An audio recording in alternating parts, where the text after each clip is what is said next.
Hi to all the participants that are joining us today in this webinar. My name is Maria Paula Garcia. I'm the Head of Communications and Partnerships of the ICA. And on the behalf of the Council and on the Secretariat, we are really happy to have you all today in this webinar organized by the Expert Group on Photographic and Audiovisual Archives. Today, I will leave the floor to Vincent Ruiz and Juan Alonso Fernandez, who are going to be the moderators of this webinar and who will present to us the speakers and the topic that we will be discussing today. So Vicente and Juan, the floor is yours. Thank you, Maria Paula, and hello everyone, and welcome to this webinar on audiovisual archives and social justice organized by the Photographic and Audiovisual Working Group of the International Council on Archives.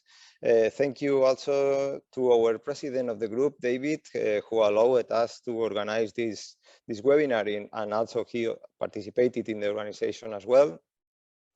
Thank you also to all of you who are online right now.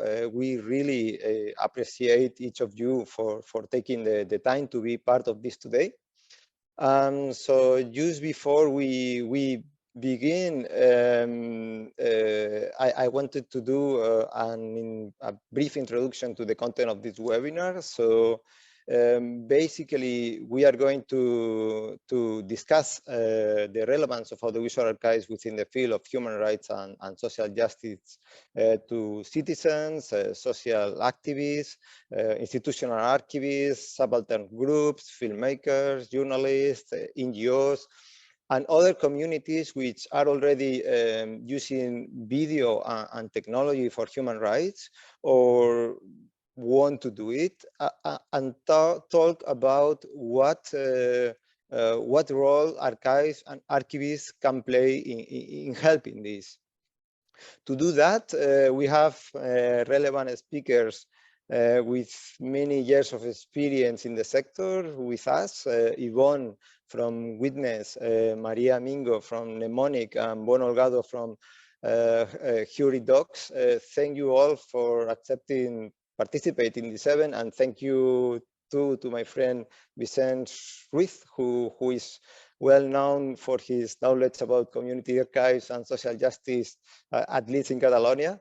And he will be moderating this conversation with our speakers and with me too. Well, the idea is just to have an informal and spontaneous discussion, chat, where we can talk, explore various aspects related with the title of this webinar, including ethics, activism, community-based archives, social media archiving tools, and for sure, finally, we want to conclude the webinar with a set of recommendations from our speakers regarding audiovisual archiving and its role in promoting social justice. So that's it. So let's start by getting to know our speakers and their jobs a little better, because normally when we talk about audiovisual archiving, many people, including archivists, still believe that this is something that only takes place in archives or broadcasting archives, film archives, historical archives, institutional archives. I mean, something related with culture, heritage, past, film history, projections, exhibitions. However, you speakers, you have another point of view, right? So you have another story, and this is why you are here, and you are not new ones on this. And your approach is really different from that of institutional archives. So our first question would be, how does your institution differentiate itself from other archives? And what is your mission specifically? Here, I don't know, maybe we can start with Yvonne, if you like, and then Maria and Bono can join. Sure. Thank you so much, Juan. And also thank you so much, Maria, for the invitation, and Vincenz as well. It's great to be here with Maria and Bono. So yeah, just to start, yeah, you're completely right that our approach diverges pretty significantly from those of institutional archives. Witness is not an archive. Witness is a global nonprofit human rights organization, and our mission is to help people use video and technology in defense of human rights. And so within Witness, we have an archives program. My background is as an audiovisual archivist. And so what the archives program within Witness does is to support our regional programs and our regional partners who are grassroots human rights defenders to manage and preserve their video documentation in ways that enable them to be used effectively, ethically, and safely to achieve their human rights goals. So for example, we're working on a project right now called the Rohingya Genocide Archive, along with Heridocs, who are supporting us to implement a UWASI catalog for that collection. The other major thing that we do within the archives program is to create training resources, so like tip sheets and guides that can be shared more broadly with the human rights community, human rights defenders who are collecting and preserving video documentation. And just to your point, Juan, you said earlier about the common conception of audiovisual archiving as being limited to broadcast archives, to film archives, to cultural heritage. I think that's unfortunate, and we need to change that, because there's so much more video being created today than ever in the past, like in one day compared to like decades in the past. And very little of that is actually broadcast television or feature films or films made for exhibition.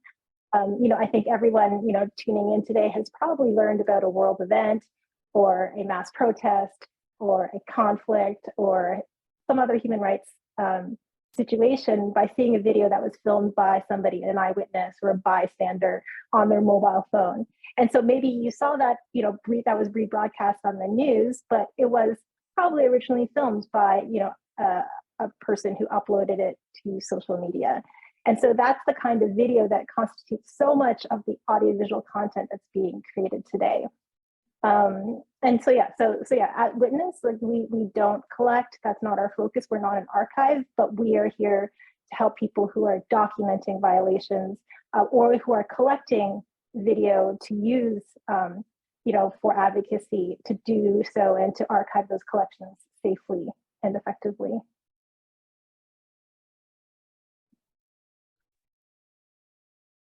Let me jump in now in the sequence that Juan already identified. Thanks everyone for having me here. My name is Maria Mingo. I am Policy and Advocacy Manager at Mnemonic.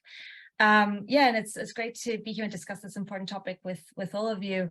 Yvonne's introduction was a perfect segue, because we do create archives at Mnemonic. We create archives of human rights content that we discover on social media. So exactly that situation that Yvonne has mentioned of activism partners that Witness, for example, works with, and that post content on social media. So we're on the other side, essentially trying to find and identify and archive that information for memorialization and accountability purposes. So we have 4 standalone archives that we've created. So Mnemonic is the umbrella organization, but we started as the Syrian archive, for example, back in 2014. And now we also host the Sudanese archive, Ukrainian archive, and Yemeni archive. We also have a rapid response program to deal with more emerging conflicts. And altogether, just to give a bit of an overall understanding, we host about over 15 million items. But the thing that I really want to emphasize here, which probably differs significantly and will differ throughout the conversation with Yvonne and Bono, is the fact that we focus primarily on open source content. So what I mean is primarily content on social media. So we, unlike Yvonne's description, we don't focus on we don't archive photos and videos that were taken by activists and citizens that have not entered the public domain.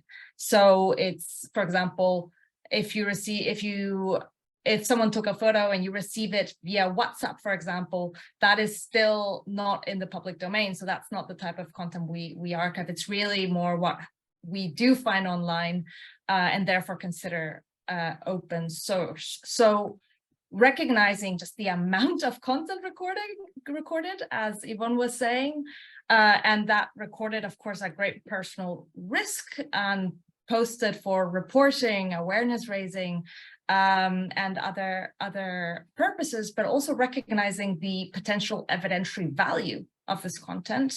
So Mnemonic's aim really is to preserve that content and to preserve it also before it might be taken down. So if something's online, doesn't mean it will actually be online forever, and happy to talk more about that later. But it's really that time-sensitive preservation, and the content we then analyze, and we verify content for accountability purposes and make it accessible also to investigators, as well as other researchers, depending on the needs and context and on a case-by-case basis. But that's overall our aim and the point of view that we bring into this important conversation. So thank you, Yvonne and Maria. That actually sets up your docs quite well, because we're at the middle of the nature of both organizations. And so we were established 40 years ago, and we initially began as a network, just a professional network of human rights defenders who were engaged in documentation work. And so for 4 decades, we have been at the intersection of information, technology, and social justice, with the main thrust of helping human rights groups across the globe gather, organize, and use information in their pursuit for justice in its various forms. So how does that look like? So we do this primarily by co-developing methodologies and technologies, similar to what a witness does, to improve the documentation practices in the human rights field. So we focus on developing standards, to providing infrastructure. Key being would be to increase the capacity of defenders to actually pursue justice in its various forms.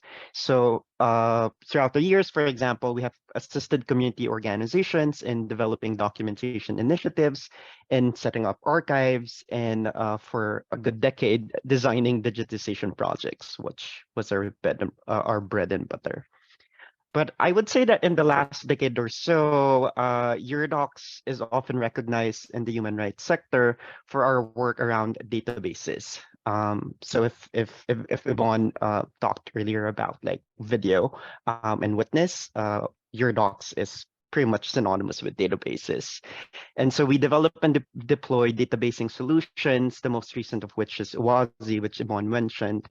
It's our web-based open source database application that is now being used by activists, lawyers, academics, and archivists to manage their collections of documents and data, which increasingly, as both Yvonne and Maria pointed out, includes primarily audiovisual materials.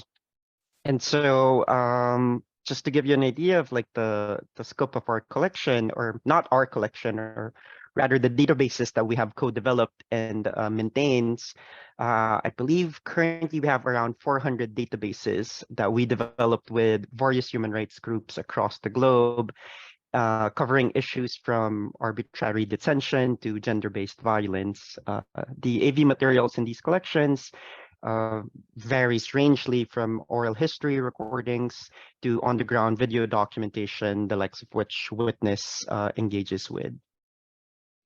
So what do I do? I'm the in-house documentalist, and I'm jealous of Yvonne for having an archives team with her, though I think there's three of you right now in Witness, right? There's only one of me at Eurodocs, which is a complete shift from what we used to do before. But that said, it's a joy and privilege to work side by side with lawyers and organizers and software developers to all figure this out.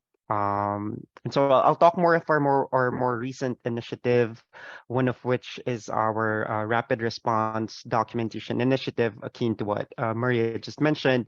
And next week, we're actually releasing a set of principles that we've articulated by by convening 12 community organizations across South and Southeast Asia.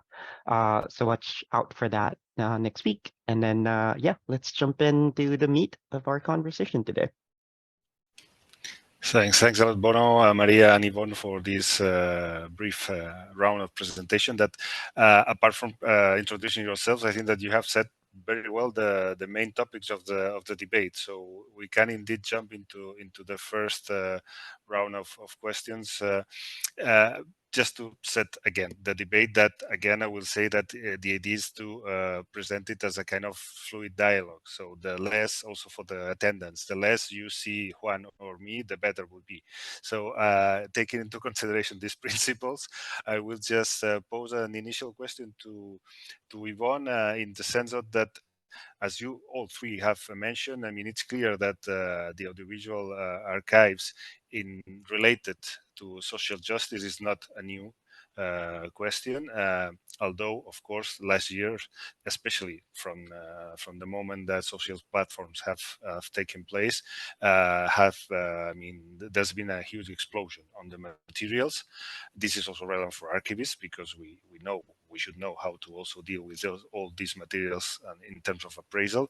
But this maybe also have posed several other questions and problems, both in terms of technology, in terms of ethics, in terms of agency and autonomy regarding these platforms. So to start the discussion, Yvonne, could you start doing kind of some hints, let's say, in the current state of the art of the audiovisual archives, or better said, the audiovisual archiving in the context of human rights and social justice? If not mistaken, Witness has run a survey on the topic recently, and maybe from this initial proposition, then the other colleagues, Maria and Bono, can also complement.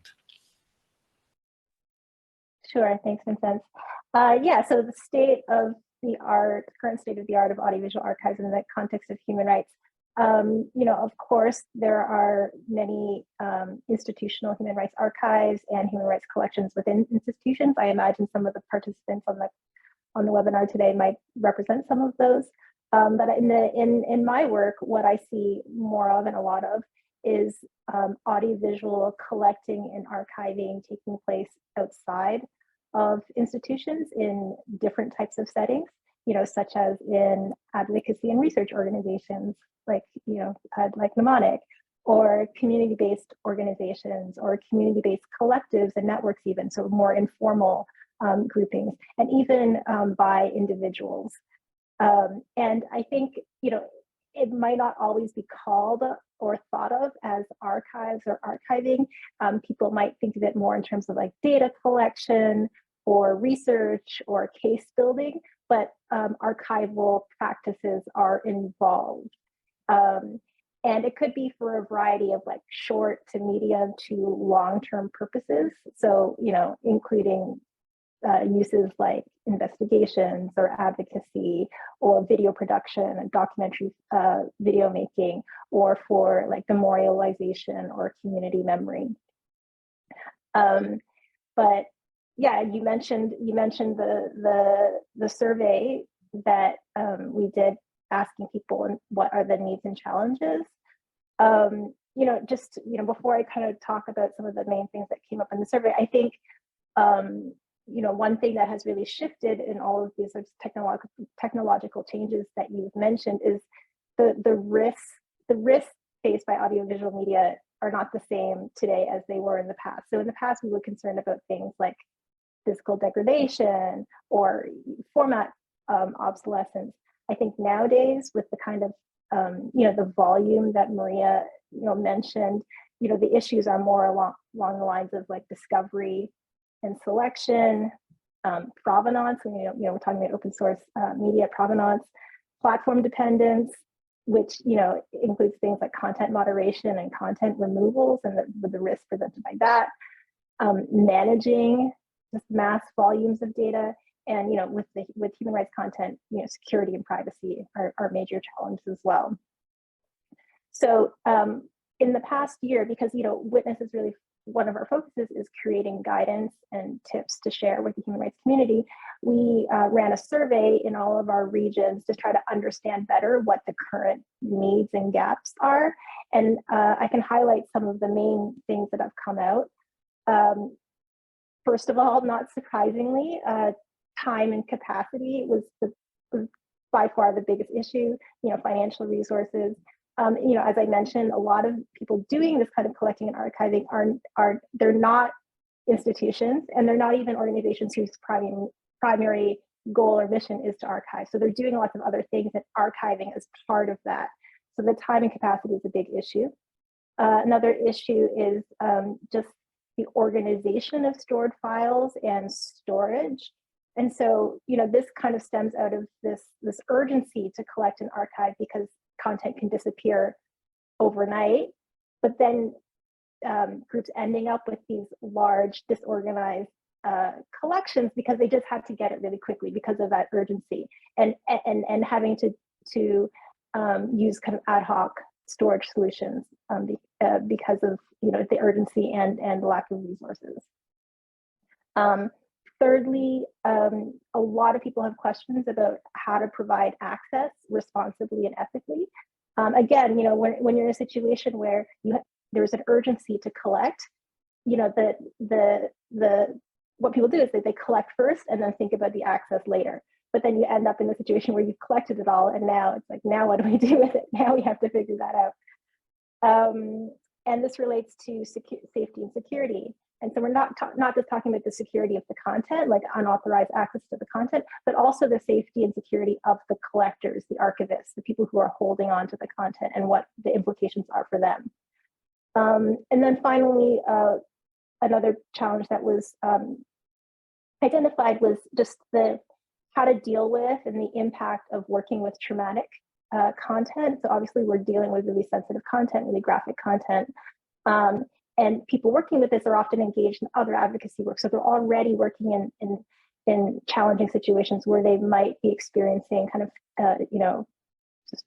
traumatic impacts. And so having to watch, having to review, having to describe this kind of difficult material is also a major challenge.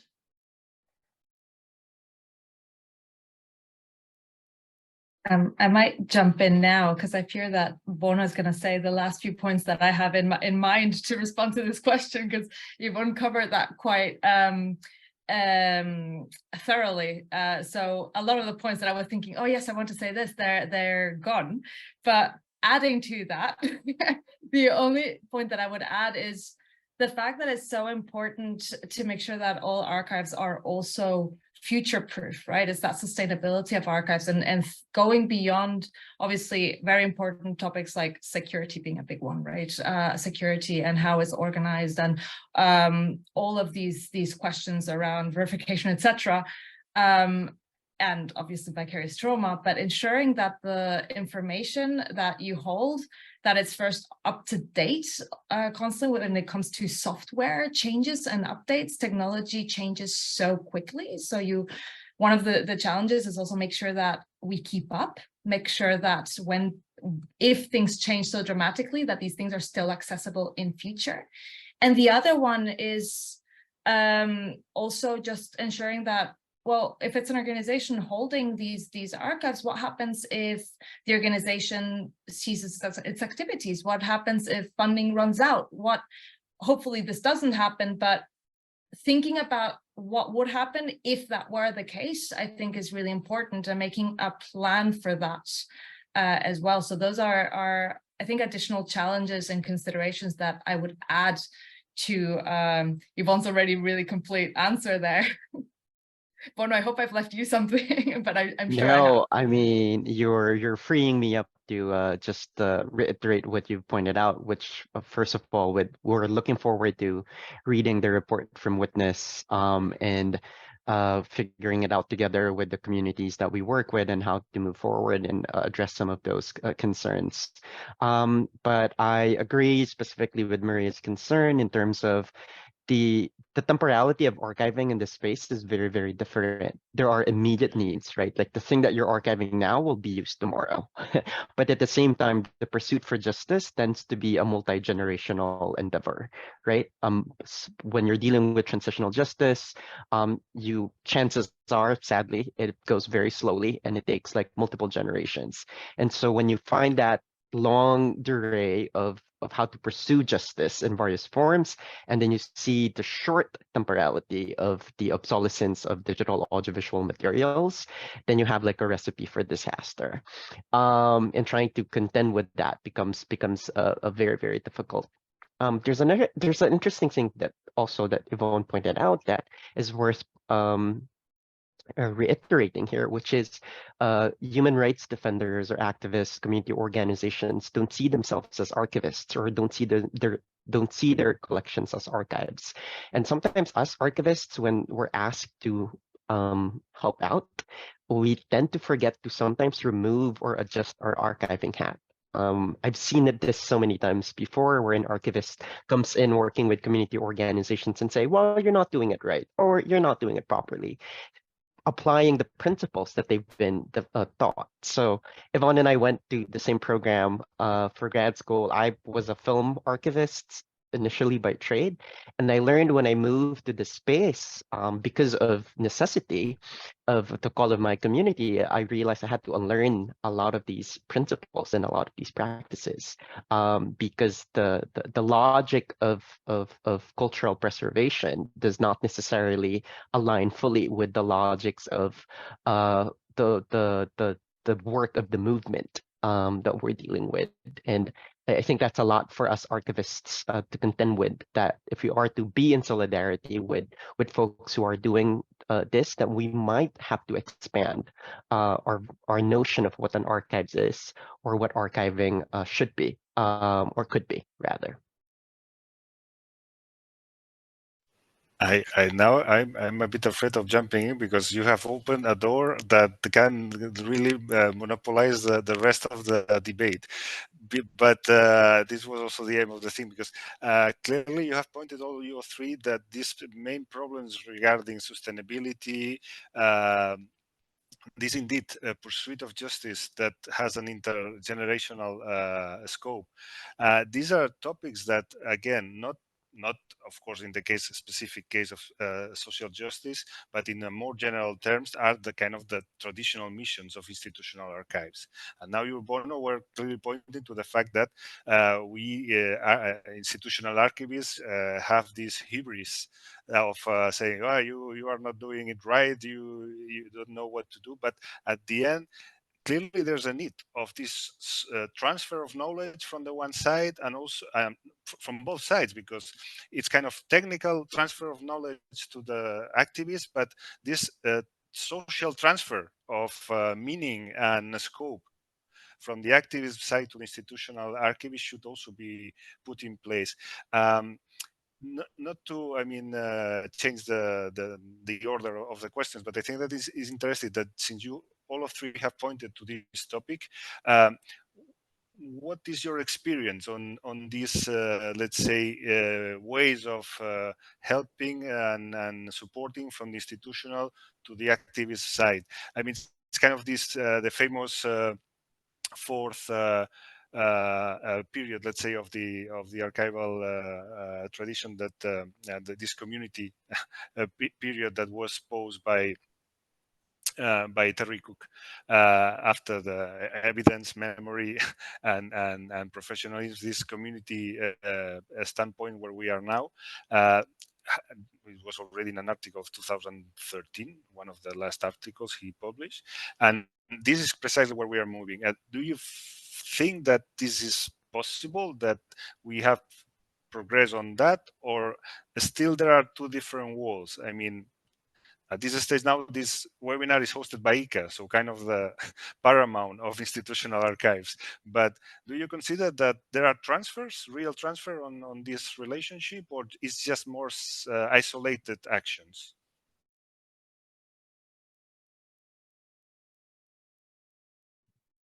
I can jump in. having worked in both situations, I think there is a transfer, and often the transfers are done by the archivists themselves, right?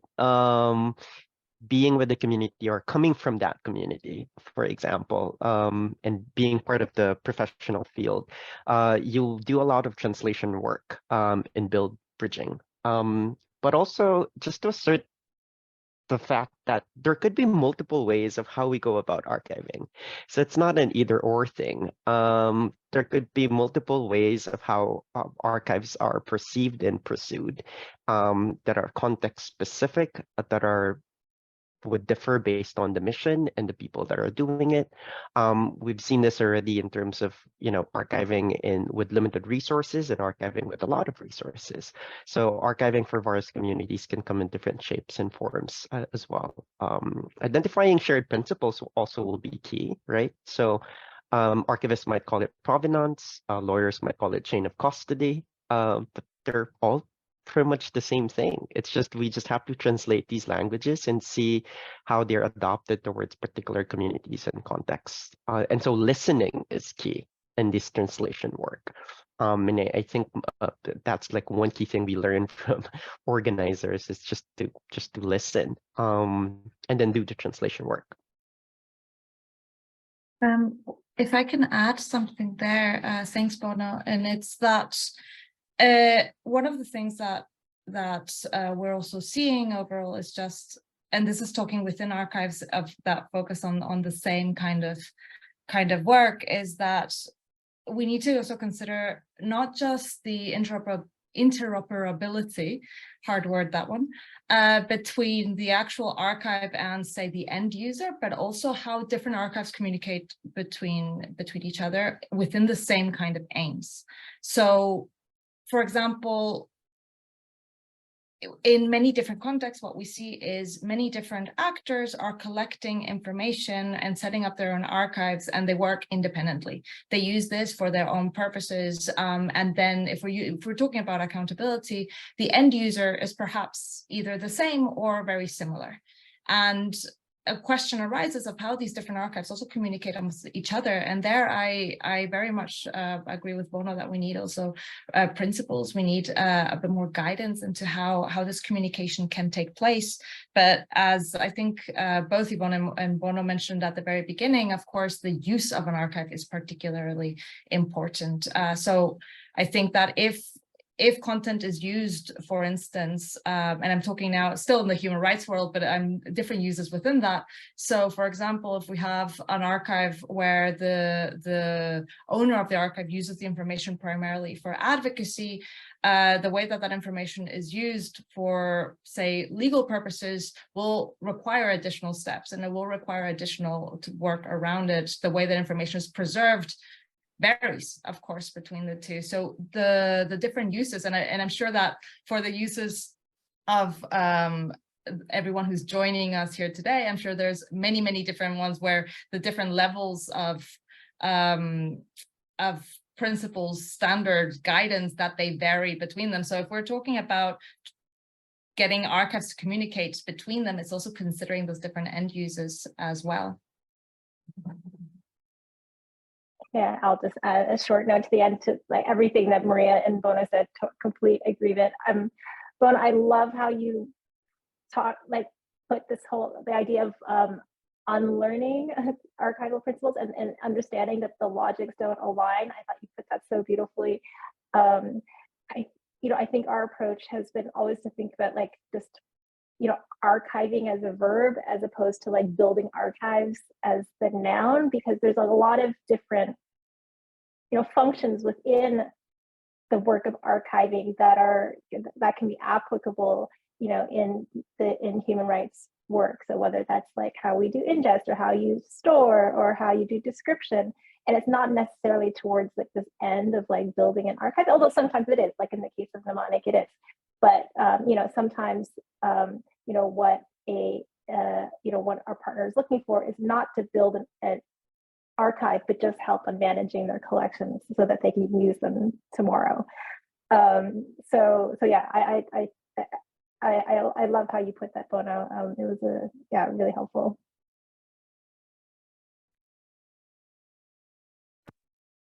Okay, thank you you all for your thoughts and for your comments. And another important thing when we talk about audiovisual archiving is the social platforms, right?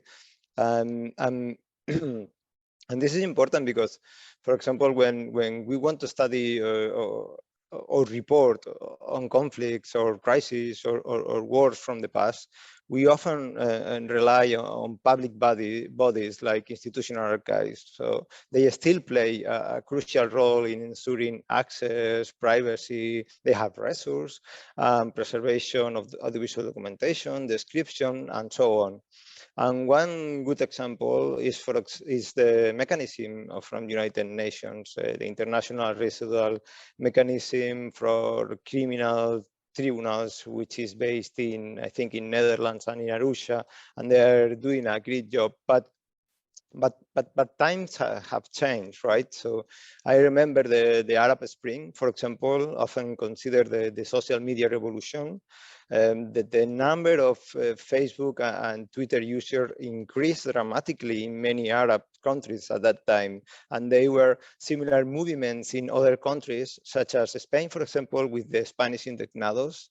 In the States, the Occupy Wall Street movement, the protests in Istanbul, Taksim Gezi Park, and the Brazilian Spring, and so on. And at that time, these social media platforms were seen as something, open and inclusive networks where communities could freely document and share their activities, advocate for their rights in promoting social justice. But yet it has become increasingly evident that this is not longer the case. And perhaps one of the greatest challenges here is that all this audiovisual documentation, all these pictures, videos, audios published and shared on these social media platforms, they are in private hands now. So they are managed by private companies with economic and political interests. And the question would be, what do you think about it? So how this apparent closure of the commons following the definition from Vicente affect your work? So what potential risks and consequences do you see when you rely on social media platforms for archiving human rights evidence? I don't know, Maria, if you can start with this. Sure. Yeah, no, thanks very much. Yeah, there are a lot of challenges.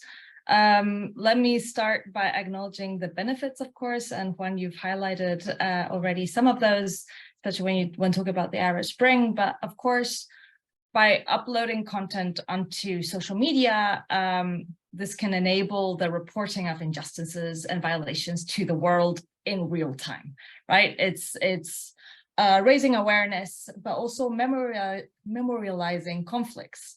And often this is information that it's actually the only information coming out of specific areas as the events unfold. Of course, every context is different and how this is used in different contexts differs, but overall, this is a big trend that we are seeing across the world. And this happens often before investigators reach the scene, before perhaps even news agencies can report on it.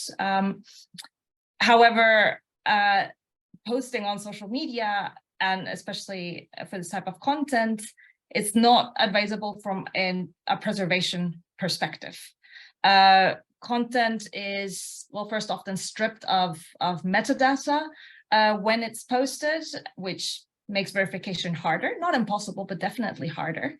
And also social media platforms, as you've mentioned, Juan, are unstable. They take down content that violates their policies, or importantly, also, of course, taking down any illegal content.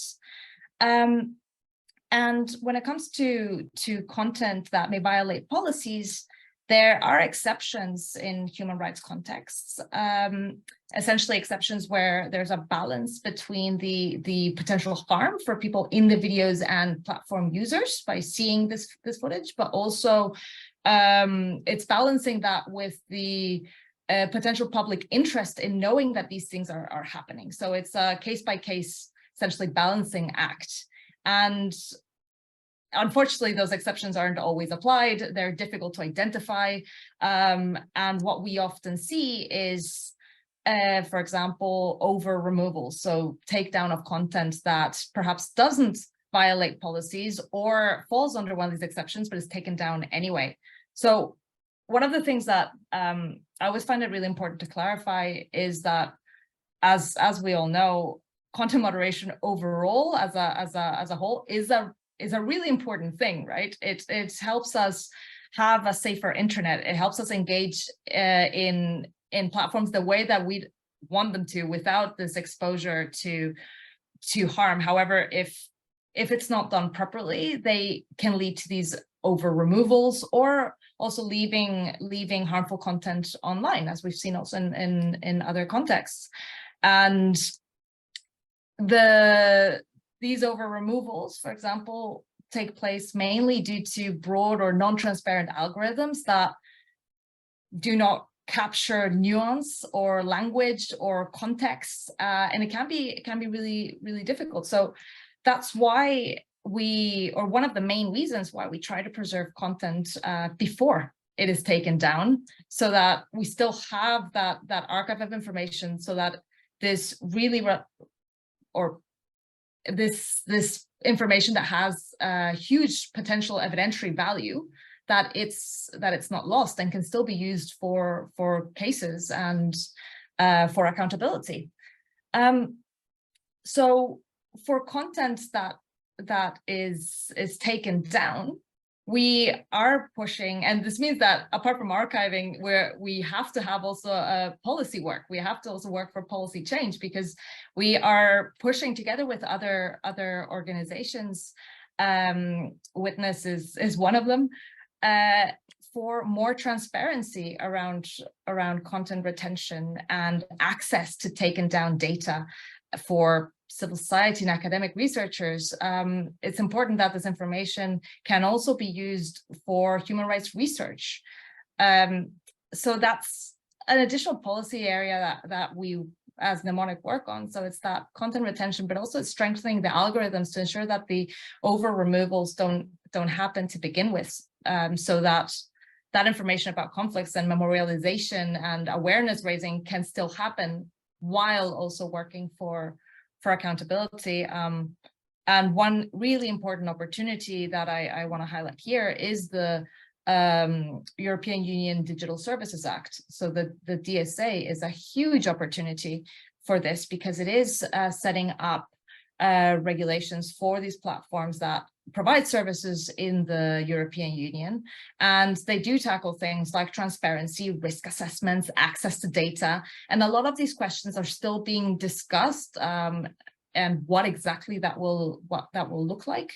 But it's a huge opportunity, especially as it can be applied, hopefully, in other contexts, the European Union being one of these regions that tends to set certain standards as well. So we're hoping that this will be a breakthrough. The last thing I want to say on this, though, is that also platform policies. So it's not just content moderation, but overall platform policies can affect activists filming and posting content, as well as the actual content discovery and archiving. So, I mean, Twitter or X, that changes its mind on a weekly basis, essentially.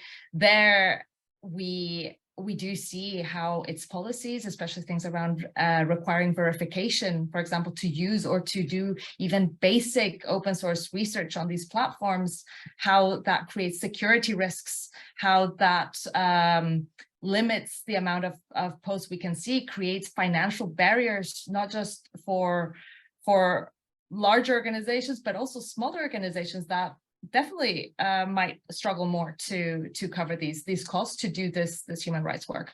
So what we really need is also more risk assessments by platforms, not just on content moderation, but also on their policies as a whole, and specifically for human rights and investigations.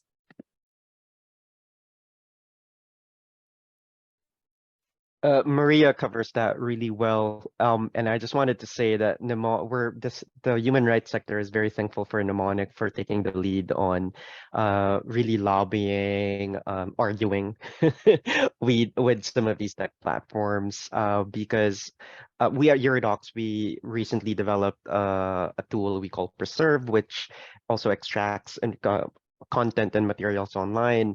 But what we realize is that it's a moving target. So as Maria mentioned, like every time that the API changes or policies changed, then we have to make changes on the tool. And it's frustrating for us, but I'm pretty sure it's not as frustrating for the defenders on the ground that's actually using these tools. Because it seems like the bar is being moved around over and over and over again. And just in case we need to be reminded that these platforms, their main logic is profit at the end of the day, whatever they say, right? And so if I think there's a mechanisms of lobbying and figuring things out with them. And I think the more that the community comes together to collectively advocate, lobby, argue for these things, the better it would be, because and organizations, bigger organizations such as ours, have that capability, if not responsibility, to do so, because we have the resources, we have the influence to do it, but at the same time, it frees up time for advocates on the ground to actually do the work that they want to do, that they need to do. And so it's a moving target, and it's frustrating. It's not going back to the earlier point on traditional archives, wherein it's like things are established and they're preset, and then the surprises that you meet day in and day out are wonderful surprises. Like, oh, I discovered things. Archiving in this space it's, I wouldn't say excitement would be the key word. There's a lot of frustration, and commands a lot of agility, as Maria pointed out. Yeah, I would agree with both Maria and Bono on these points. So, on one hand, definitely on the positives that, that social media has brought about to improve like human rights documentation and the possibilities for human rights documentation.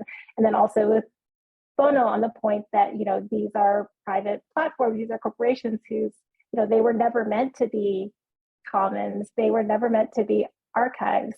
And so, that's why it is really important, as both Maria and Bono were saying, to advocate for policies that encourage more transparency, et cetera, like the DSA, because there really is this tendency that I'm seeing towards making it more difficult to access information and to archive it. So we already previously mentioned like the locking down of API access, but we're also seeing blocking of access to online content by the platforms, like for instance, like the news ban in the Meta news ban in countries like Canada. We're also seeing, movements to lock down access by states. So, Russia, for example, blocking access to different websites. I would add to that, in addition, we talked about content moderation and removals and blocking of API access. Also, on the user side, people responding to increasing online harms by moving to more semi-private spaces, right? So like chat apps, for instance. So it's happening on the other side as well for good reasons. And then the other thing that I would also throw in there is also, we're seeing more limits that impact collecting and archiving by like the corporate entities going after the tools that archivists use to collect media. So for example, like the recording industry in the United States going after YouTube DL, which is like a tool that many archivists and collectors use to collect audiovisual media online. And so, yeah, there is this like kind of, I see this like tendency towards like making it more difficult to access and archive social media content overall. And so, you know, I don't know the solution. I don't like, we can't tell people not to use these platforms, or people are going to use what they're going to use. And so as Bona mentioned, like, you know, we have to just, all we can do is just try to keep up, to constantly update our workflows, update our tools, find new tools, you know, compromise on like what things we're able to collect. And it's this moving target, as you're saying, Bono. I have a quick follow-up question if you both don't mind, because we can talk about social media and audiovisual materials content that are available in the these platforms without talking about the current ecosystem, which is filled with misinformation and disinformation. And I know that Yvonne, headed by Sam, is heavily into figuring out what to do with deep fakes. And so I guess my question for both Yvonne and Maria is like, how are you guys dealing with, because like maybe a couple of years ago, we were just like, how do we download, extract all of these information? But now we're like, oh, we can't, because we can't trust every single thing that's out there. I just wonder where both Witness and Mnemonic are with regards to this.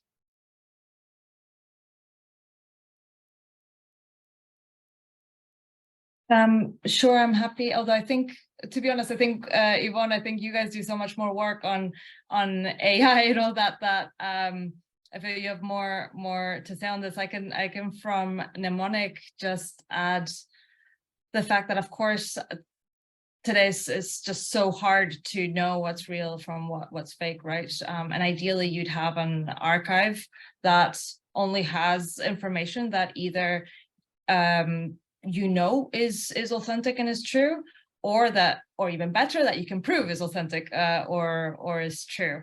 That is not easy, and of course there's on our side there's capacity issues there as well, and because of the amounts of information that we talked about at the very beginning, right? It's very hard to verify everything that you archive, so we end up doing more targeted verification to ensure that for specific investigations that we do, that there we archive that we verify the information, and that's how we tackle the problem, is really through verification. But that's, of course, open source investigations is, of course, are very special. It's a very specialized skill set. It's something that we do training on, and mainly by case basis and working with partners. It's something that we work on, but it's something that, of course, not everyone can do, and not everyone can identify what's fake and what's real. For us, it can be quite difficult as well. So it's definitely an ecosystem that is really hard to engage and creates additional capacity difficulties beyond what we already had, right? Where a court already, even if you knew that content was yours and authentic, you still needed to prove it. You still needed chain of custody. You needed to be able to show why this content is authentic and reliable and relevant. So that hasn't changed. It's just gotten more difficult. Other than that, on AI, it's just working in the whole algorithm sphere that I mentioned earlier. But other than that, I really think it's Witness that does that AI work for all of us. Thanks you guys. Yeah, and not me, definitely like my colleague Sam and my other colleagues. But yeah, so we've been doing work around deepfakes for a while now. Deepfakes meaning like AI generated synthetic media, and not just video, also audio. Actually, audio deepfakes are much easier to create, so perhaps even more of a threat than video. And these are malicious deepfakes that we're talking about, like deepfakes that are created with the intent to deceive. Obviously we think it's a cause for concern, but there is also a lot of hype around the threat of deepfakes. So I think, Bono, as you say, I think you're rightly saying, like, it's a broader picture of misinformation in general. It's not just about like deepfakes. We use the term shallow fakes, and in fact, I think shallow fakes are sort of a much bigger threat than we're seeing, today. Like, we're seeing lots of footage being posted online of, war and conflict, say, representing itself as a certain conflict, when actually it's just been misidentified, miscaptioned, misdescribed, and it's like from a different, it's real footage, but from a different event. And I think that's much more of prevalent and a big concern right now.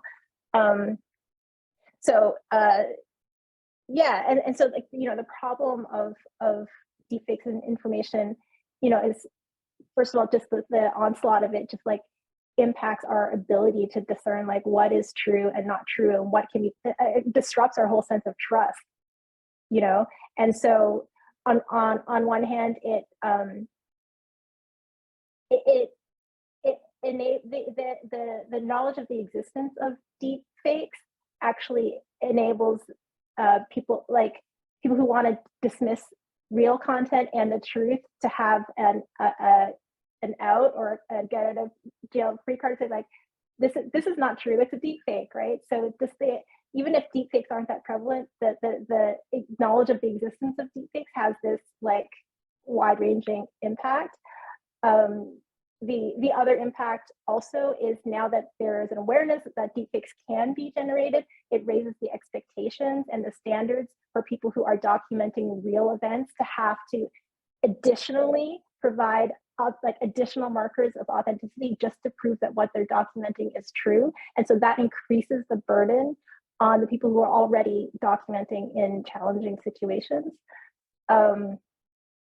So I mean, I think one way to address this that we're working on is just like increasing the media literacy around deep fakes and audiovisually based misinformation.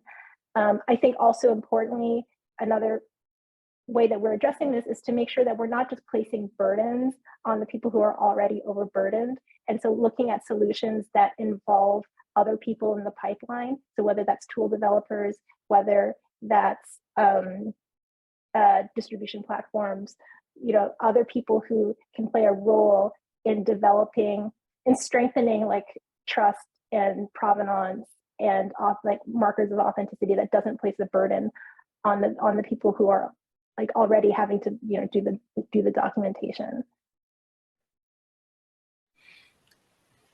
Thanks for this, autonomous round of questions and dialogue, because this was precisely the objective.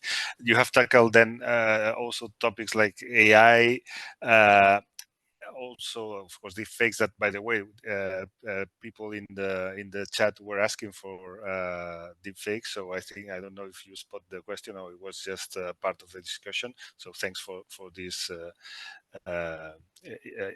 rapid, let's say, feedback.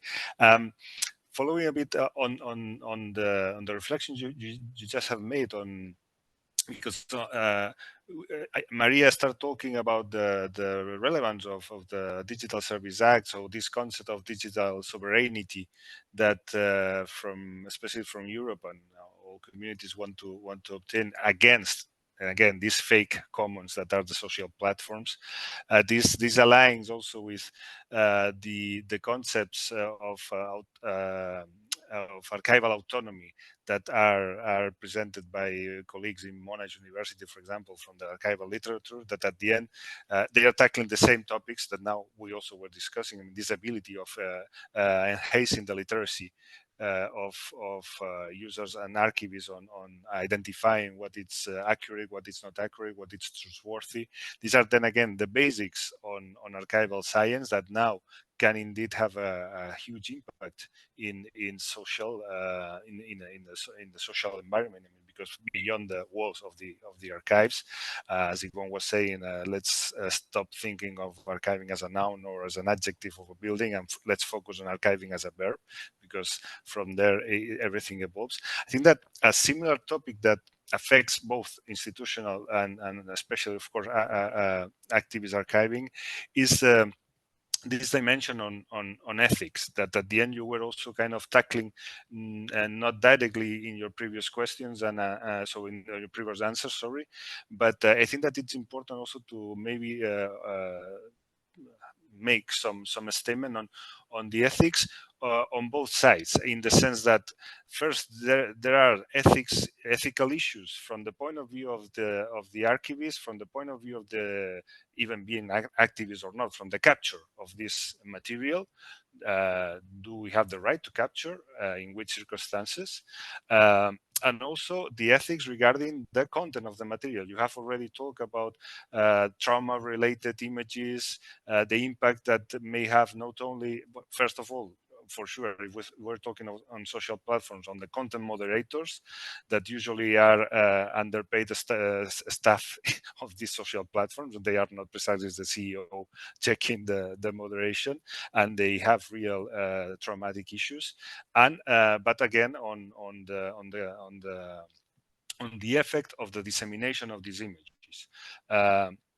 What do you consider that should be kind of what protocols have you established in your activities from your institutions, or if you know of other institutions? Now I'm thinking not institutions, but also communities like Documenting the Now. I remember that they established a pretty nice set of protocols regarding ethical assessment on the treatment of capture and then also dissemination on this topic, because currently now, I mean, we are, especially the international focus is now on the Israeli and Gaza situation, and there are plenty of images floating around.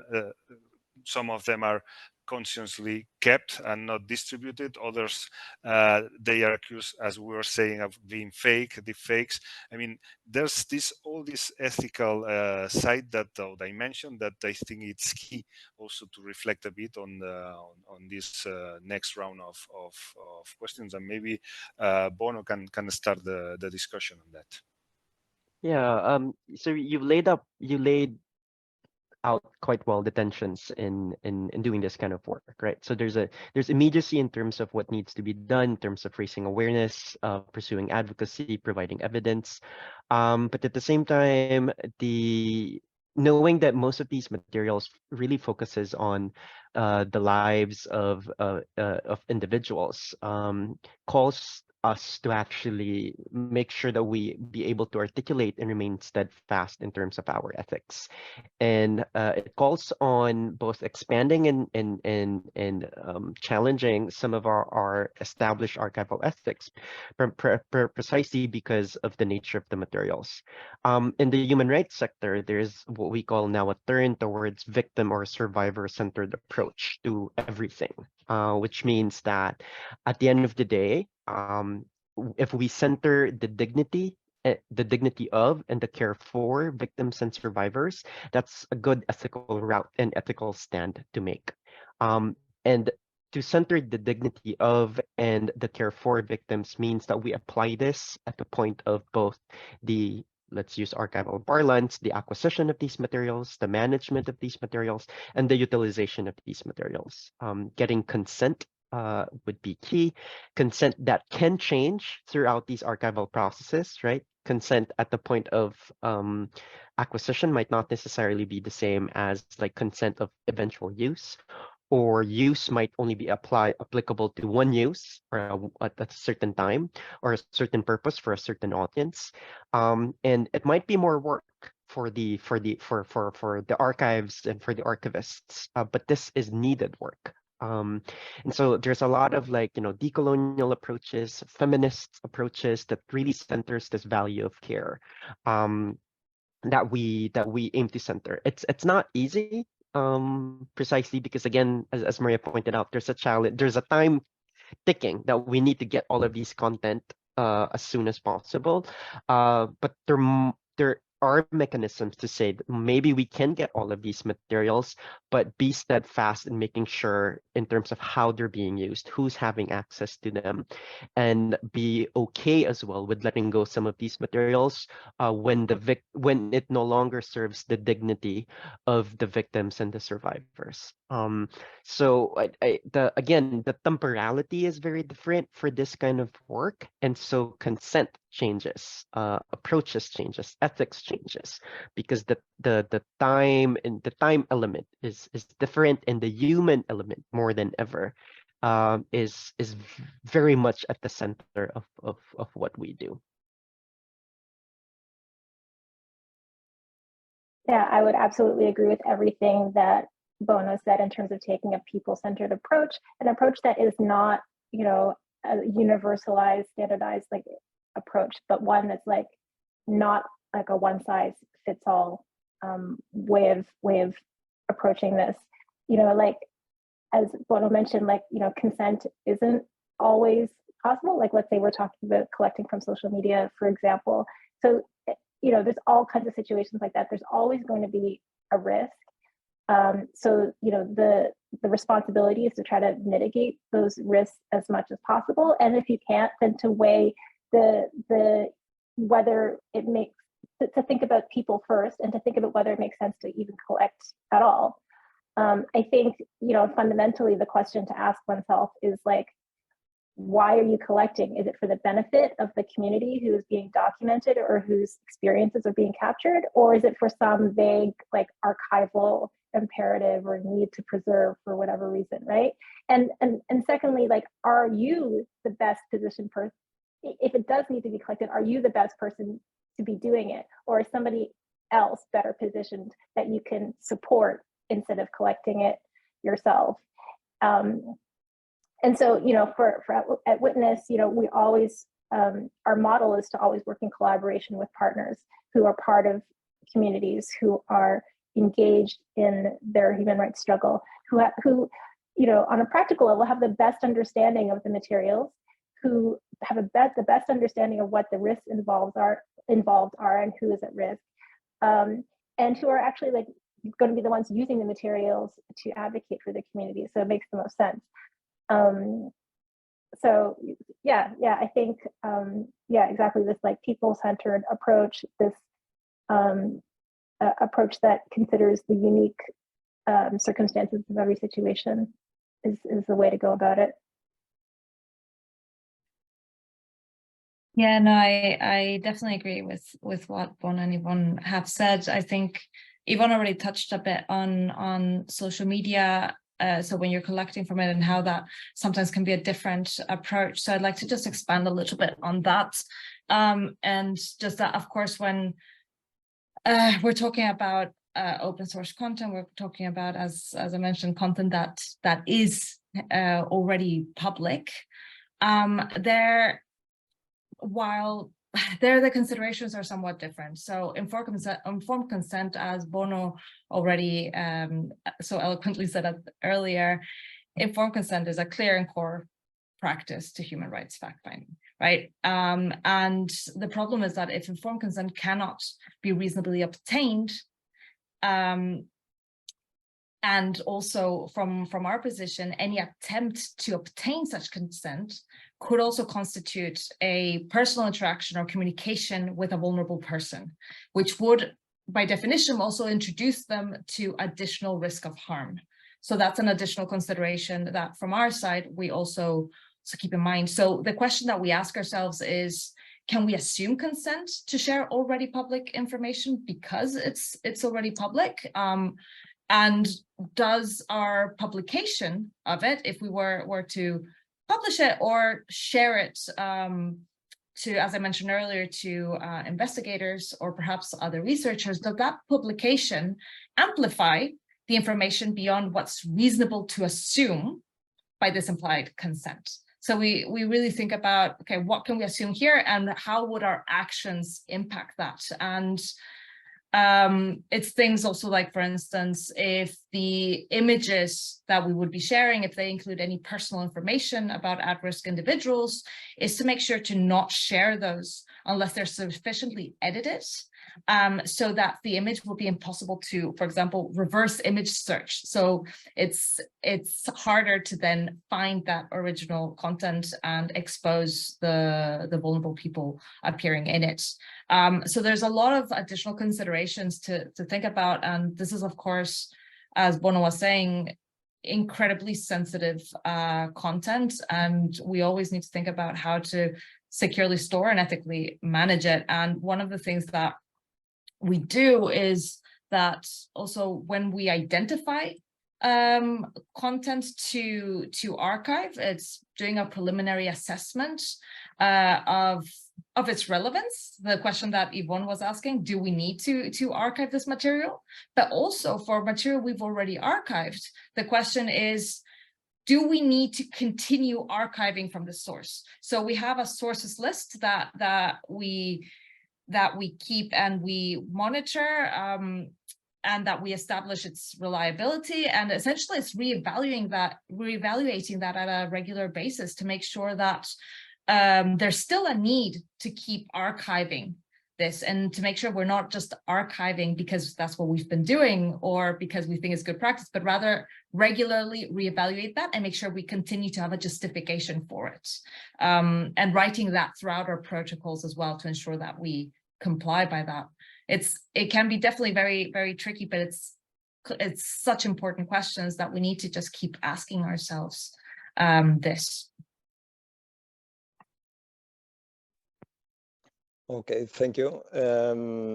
All of this is very interesting, and you are letting me thinking in a lot of things, and I'm learning a lot, and I would like that we can continue talking for hours, but we need to enter in the final round, such is life. But probably this is the most relevant round, because all of this is really important. The work that you do is changing lives, you are making the world better, advocating human rights, confronting power inequality, systemic oppression, and we see that all of this is based in information management and archival management. And here I like this quote from Hans Stollen, from co-founder of HuriDocs. Sorry if I didn't pronounce very well the name. I'm quoting: "Information is the key to human rights work, is the only weapon we have. It underlines everything we do, so we should be damn good at it." And I fully agree with that, and you are quite dang good at it. But then unfortunately, in the sector of activism, humanitarian work, cooperation, development organizations, NGOs, also we have some comments in the chat talking about the lack of funding. Sometimes there is this lack of resources to manage the archive properly. We, for example, know that the born digital preservation of born digital audiovisual files is a challenge also for the big institutions. So what about ordinary people who plus are maybe under suffering oppression or a crisis? So sometimes, the activists cannot take care of the archive because maybe they don't have the knowledge, or they don't have the time or the resource. So the questions for this final round would be, could you share some recommendations regarding to audiovisual archiving and its role in promoting social justice? I mean, specific tools or strategies that can help in the creation and maintenance of audiovisual archives. How do you see here the role of the institutional archivist or archive in all of this? Maybe Bono can start this one. Yeah, I'll posit a call which summarizes some of our key points, which is also an action point for me, which is institutional archives or archivists who would like to assist or help out folks in the human rights sector fundamentally should be actively asking the question, who are we archiving for? Which is a question often not asked, right? So who are we archiving for? And if we are to do and pursue archiving as an act of solidarity, as an act of stewardship, then fundamentally we need to be in solidarity with those who fight for justice, for those who we need to understand and share in their struggle. To understand the context of the work, the documents, the archives, the materials that comes into our archives, or the materials that are being archived. We have to acknowledge that, as I mentioned earlier, that our principles, established archival practices, may not be enough or may actually even cause harm at times. You pointed out about the limits and the challenges of doing this work, but I think both Yvonne, Maria, and I can attest to the amazing tenacity and passion and ingenuity of community organizations in doing the work that they do, and they transfer that in archiving work. So when I used to do film archives for big institutions before, and I also goes like, we don't have resources. And then if I have now that hindsight of just like how amazing community organizers are in terms of doing archiving work and be able to translate that to institutional work, I think that would be, I would have made considerable leaps and bounds. So my recommendation is both in terms of, yes, join in and be in solidarity with folks on the ground doing the work, but also it's a two-way relationship. Open yourself up to possibilities and learn from these communities as well, in the pursuit of archiving for social justice. And then one final note, that the archives, while heavily still focuses on evidence and legislation and accountability through those domains, we're also now seeing a lot of human rights group that does archiving for different mechanisms, right? For healing, for memorialization, for non-occurrence in different shapes and forms. And so to open up how we do archive that goes beyond the evidence would also be key. And just again, listen and be in conversation. And they're more than happy and very much open to welcome us into the fold.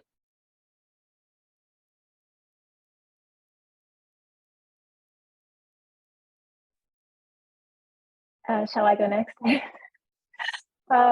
Yeah, I would say, definitely the resourcefulness of community-based organizations is amazing. I think the role that institutional archivists and archives can play can still be to help alleviate the burdens that these human rights defenders and community-based organizations face, because they are working in difficult circumstances, often with very few resources, and doing everything themselves. So I think alleviating the burden is like is a really key role. And that doesn't mean, like, I'm not saying the institutional archives should be the ones doing the collecting. Most often I think it doesn't make sense for the materials to be living in an institutional archive if it's meant to be used for human rights. But there are other ways that I think institutional archives and archivists could contribute. It could mean, alleviating that burden of time, capacity, and financial resources that I mentioned earlier. So there could be creative ways of doing this, like re-granting, volunteer labor, providing like kind of back-end infrastructure support. It could mean helping to develop tools and maintaining open source tools that human rights organizations are using. Another thing I would add, also the need for good documentation and instructional materials for using tools. That is also very helpful. Creating training materials, trainings on archival skills and knowledge, webinars such as this, where we can share information with each other. And of course, like, institutional archives are people who are part of communities outside of their jobs and their roles as institutional archives, So yeah, so also just taking part in the communities that you're already a part of, taking and helping out on those archival initiatives in your own communities.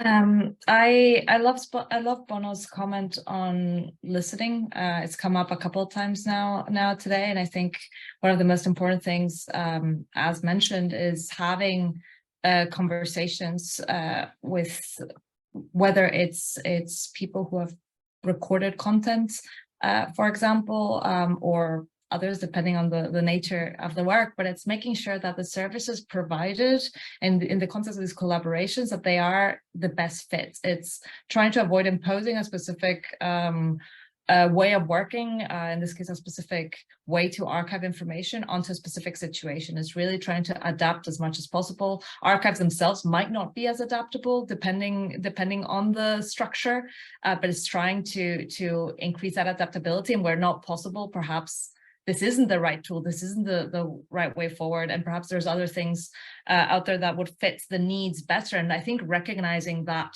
is incredibly important, even if it means that perhaps you're not involved in this case, but then in other contexts you are. I think building on Yvonne's point about also structure and organization, when in a bit of a time crunch, it's really hard, of course, to think about protocols and making sure that you're organized. But those are some of the things, like keeping logs, for example. Those are things that can easily fall through the cracks. And I think that undoing that later, it just will become so much more difficult, and it could cause issues on the actual data stored. So sometimes thinking, okay, if we need to cut corners, what are those corners? Are those things that would ultimately perhaps defeat the purpose? I mean, I know that I'm talking to an audience full of archivists. I'm sure you already know all of that, but things like security, for example, of course, should never cut a corner, especially in today's ecosystem with today's threats.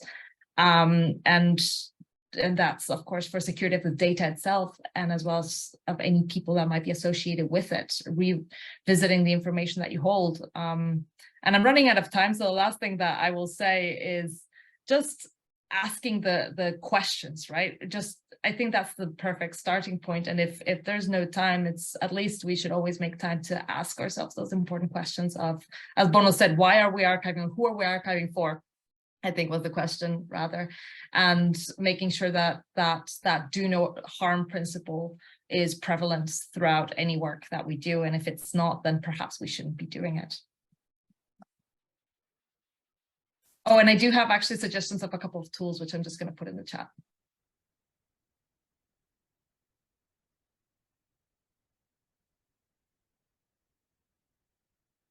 I think you're muted, Vincent.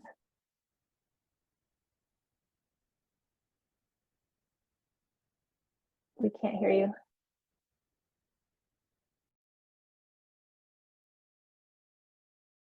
I think, Juan, you may need to take over on this one. Yes, sure, I will do it. Okay, so yes, we have 8 minutes more or less. So we have some questions from the attendants. I think there are like maybe I can share the questions with you, and then you can ask these questions, and then we can close. So one of the questions is from Pam Adama. Is asking, war crimes during the World War II were mainly documented by Nazis themselves. How to keep witness of human rights violation in dictatorship when the records and archives are covered by the dictators? This is one question. Another question from Hoda Hamouda is, Menomics has its own digital evidence workflow that's applied across the 4 archives, and it's based on open source investigate practices of human rights organizations and journalism. My question is, did mnemonics consider integrating archival and authentication principles that's rooted in archival science and diplomatics? For example, will mnemonic consider one day enhancing their verification workflow with steps related to archival diplomacy authentication standards? And I think we have another one, which is from Julie Niliga. How do we balance the need to act on deadline 2025 for magnetic reels, while still being able to preserve the present board digital files both online and offline? So I don't know, feel free to, there is a direct question for Maria in this sense, or maybe you can start, Maria, and then Bono and Yvonne can also reply the other questions. Thank you so much. So just do let me know if I misunderstood the question. So in terms of authentication, so what's one of the things that we do is for specific investigations, we do verify, right? We do engage in verification work. But before that, our database essentially, the information that we collect is already metadata related to the content that's available at the time of archiving. We hash the value to make sure that we can prove that since we since we archived the information, that it hasn't been altered by us. We do additional tagging and analysis of the content, and we then essentially also organize the information based on different content that we find that's similar, that relates to a specific incident, and we essentially can group that in our database to facilitate analysis. So based on those groupings, based on that analysis work that we do, we then decide where we can actually also verify content, and we work on specific investigations. I'll put in the chat some of the links there. Otherwise, the mnemonic website that I posted in the chat has a link to all of our archives, and there's always an investigations page that explains that. But yeah, verification is a huge part of what we do. We can't verify everything we have, but we do verify wherever we can, where we think that's particularly relevant, or provide access to others who can, depending on a case-by-case basis. I hope that answers the question. I see we have 3 minutes, so I'll stop there. I'll quickly respond to Julie's question regarding how to balance the deadline 2025, which is a call to preserve all of our magnetic tapes, magnetic reels, and digital files. The first thing that we all should do is to accept the fact that we can't save everything and we shouldn't save everything. That should lessen the burden. And then second, be intentional in terms of how you would want to proceed. Knowing that you can't preserve everything, then you put your appraisal hat on, but more following what we learned from communities and our discussions today, be able to articulate, so what are you doing? Who are you doing this for? That should able to help you out make those difficult decisions. We are archivists, not precise, partly because we're good at keeping things, but also because we're really good at not keeping things.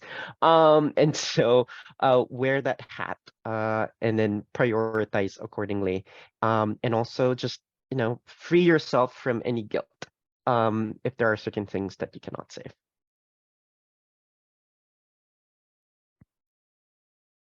Maybe Yvonne, you can repeat the last one. Yeah, so I know we have very little time left, but yeah, I think I have some familiarity, I think, with the Victoria's question, or I think it's Hoda's question about the archival diplomacy. I think actually a lot of organizations do incorporate like diplomatics into their verification approach. Maybe they just don't call it archival diplomatics, but my sense from like working with different groups is that those kinds of thinking, that kind of thinking is already incorporated into how they think about like their verification work. And yeah, like I agree with Bono in terms of like, we don't have to preserve everything. I think getting away from this like kind of like archival imperative, like we need to save the things, is like, it's like start with what, like why are we doing this and who is it for? And that we won't have to worry about the deadline for magnetic reels, because what's on those magnetic reels and who's going to use them? Or I think yeah, starting from that point kind of is a more targeted way of approaching, and a more targeted way of like using limited resources for the most good.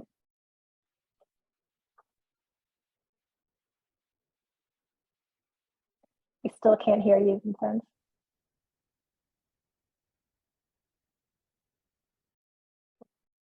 Okay, so yes, well, we finished. Thank you very much I don't know, Maria Paula, if you want to say some words to close the webinar. And from my part, thank you very much. It was really interesting. I think we can make another one, right? Because there is a lot of talk about these topics. So Maria Paula, so please. No, for the moment, just to thank all the participants that stayed, and obviously to our speakers that join us in this first webinar that the ICA is hosting to celebrate the World Day of Audiovisual Heritage. We will talk with the group in order to plan another one, but in case you want to keep like attending to this kind of webinars, tomorrow we will have a second one organized with Eureka 3D and Photo Consortium. So we also hope that you can join us. So thank you again, Juan, Vicens, Maria, Yvonne, and Bono for this super interesting talk. Thank you. Thanks, Happy World everyone. Audiovisual Thank you. Heritage Day, everyone. You too.